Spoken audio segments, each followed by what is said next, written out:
मैं 5वां अध्याय श्रीमद् भागवत पुराण के श्री ग्रंथ सुखसागर नामक ग्रंथ से शुरू करने जा रही हूँ।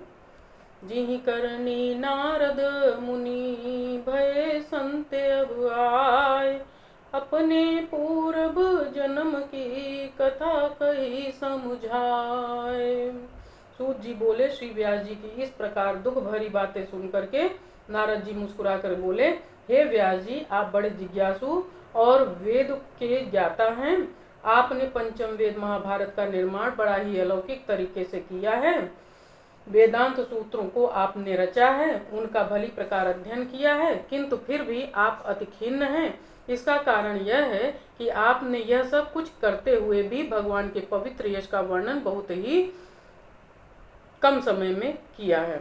वह ज्ञान जिससे भगवान की प्रसन्नता हो, उनके यश का वर्णन न हो, भगवत जनों का भला न हो, अधूरा ही है। आपने भगवान श्री कृष्ण जी के महिमा का वर्णन भली प्रकार से नहीं किया है। संसार में वही वाणी पवित्र है जिसमें भगवान श्री कृष्ण के यश का गायन होता है। सत्पुरुषों के लिए भगवान के कीर्तन का श्रवण और गायन होता है। सत्पुरुषों के लिए भगवान के कीर्तन का श्रवण और गायन पाप को नाश करने वाला होता है। भगवत भक्ति से रहित मनुष्यों का जीवन इस जगत में वृथा है।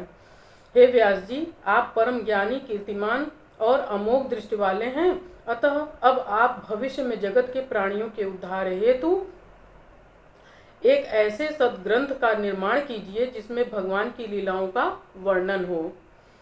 संसारी लोग विषय वासनाओं में ऐसे ही लिप्त हैं, फिर आपने पशु हिंसा युक्त सकाम कर्म का उपदेश क्यों दिया, जिनके कारण मूर्ख लोग आपके उपदेशों को धर्म मानकर अधर्म करते हैं और दूसरों के उपदेशों पर ध्यान नहीं देते।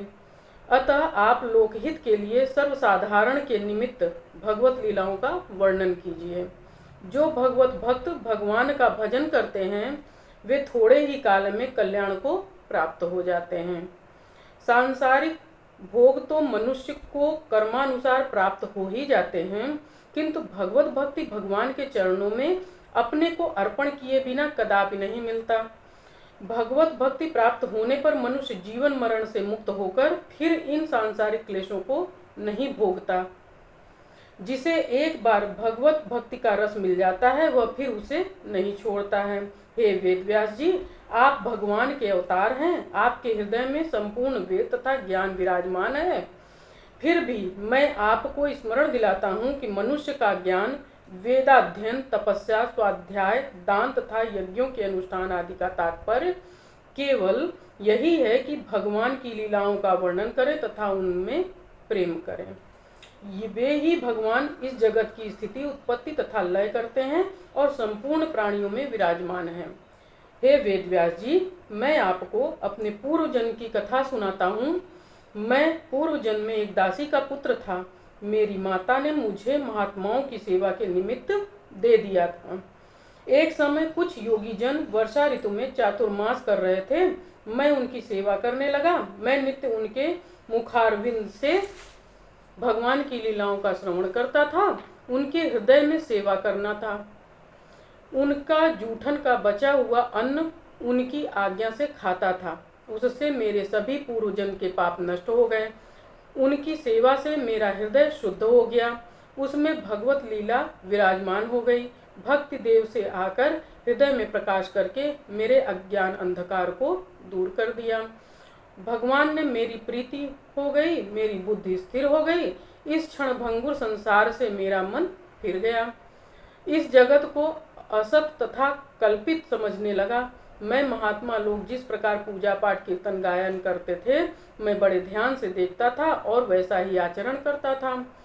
इस प्रकार उन महात्माओं के साथ मुझे रहते हुए 2 ऋतु बीत गए।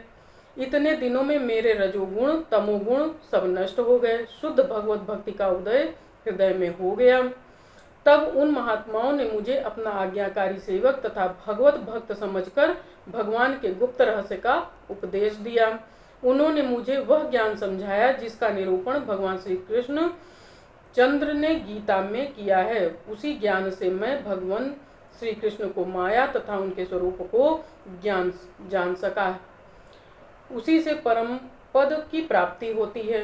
हे वेद व्यास जी, अपने संपूर्ण कर्मों को भगवान को अर्पण कर देना ही वैदिक, दैहिक और भौतिक तापों को नष्ट कर देना है।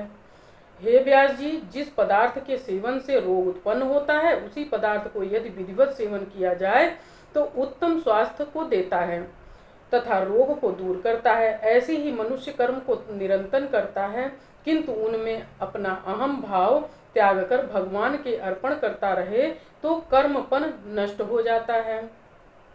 कर्म के बुरे भले का फल उसे प्राप्त नहीं होता है, उसे उत्तम ज्ञान की प्राप्ति होती है। जो मनुष्य भगवान के स्वरूप का ध्यान करते हैं, उन्हें नमस्कार करते हैं, प्रद्युम्न, अनिरुद्ध तथा संकर्षण सहित भगवान के चारों रूपों का ध्यान करके नमस्कार करते हैं, वे ही परम ज्ञानी तथा मुक्ति का फल प्राप्त करते हैं। हे वेदव्यास जी, मेरी परम भगवत भक्ति को देखकर भगवान श्री कृष्णचंद्र जी ने मुझे आत्मज्ञान, ऐश्वर्य तथा अपनी प्रेम भक्ति प्रदान की है। हे वेदव्यास जी, आपका ज्ञान अमोघ है। आप ही भगवान के प्रेममयी लीलाओं तथा उनके प्रेम पवित्र यश का वर्णन करके अपने हृदय के दुख को मिटाइए। भगवान के चरित्र वर्णन से आप ही के हृदय का दुख दूर न होगा, किंतु सारे जगत के प्राणियों का दुख दूर हो करके उनकी शांति मिलेगी। यदि उत्तम उपाय है तो कहिए।